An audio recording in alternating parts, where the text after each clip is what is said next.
Hey everybody, welcome back to the Centaur Fragrance channel. It's a pleasure to be back here today. Thank you so much for stopping by. It's a pleasure to be back. If you're new to my channel, a big welcome. And if you're, a subscriber, thank you from the bottom of my heart. So today we're going to be talking about an excellent fragrance from the House of Creed, a top seller, an award-winning fragrance. It's Creed Aventus. Y'all know it, y'all have heard about it. Now first off, before I start, I know just about everybody and their grandma has done a review of this fragrance. I trust that you know that, but I have a couple shreds of truth perhaps that I could help you, share with you today, and that's what this video is about. In the past, I did do a review comparing and contrasting some of the most popular clones at the time, and you can check out that video, in my videos. But first off, this fragrance is beautiful. This fragrance smells amazing. You're going to get a very good pineapple. It pierces, the smells around them. It kind of slaps them because it's the king. It really gets attention, and it really does. There's magic to this fragrance. So this fragrance, though, has a lot more to it than just the pineapple we know and love. There is some black currant that gives this fragrance a tiny bit of a jammy quality.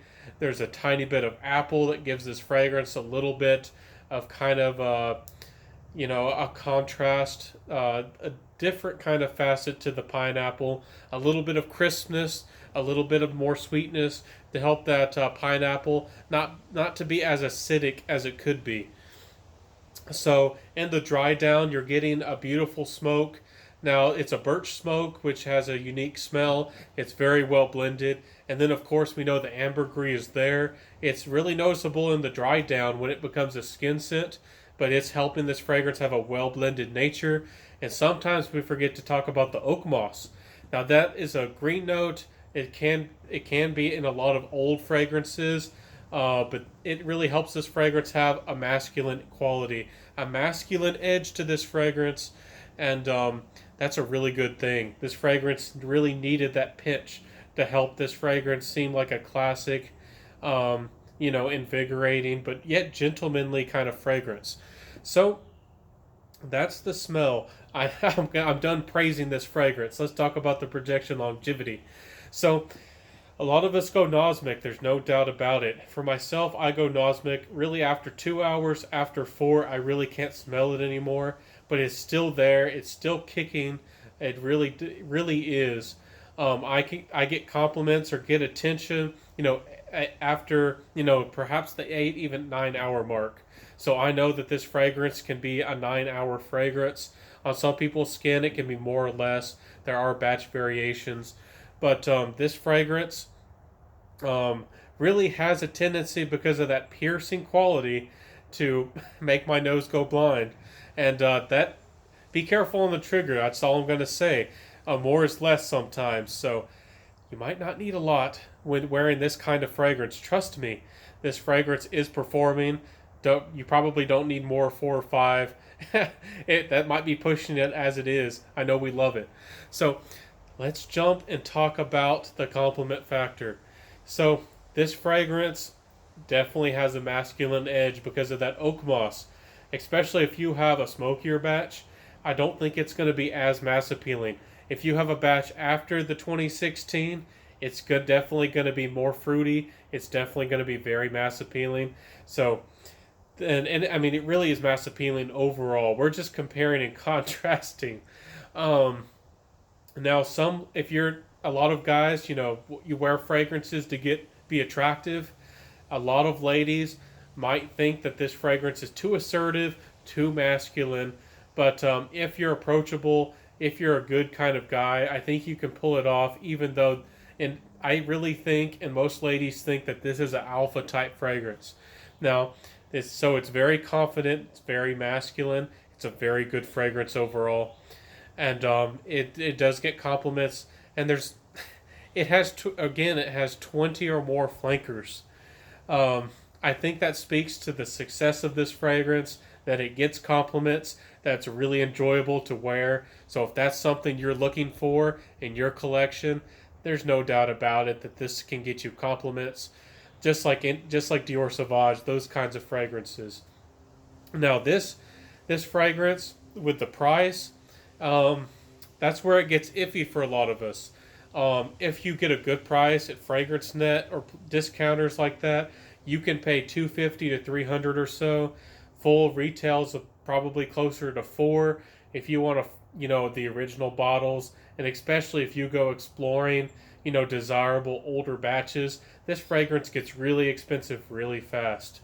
Now, my recommendation, if you just want to get your foot in the door, if you don't want to, you're going to wear this for fancier occasions, which I think this fragrance is better for more of a laid back, fancy situation.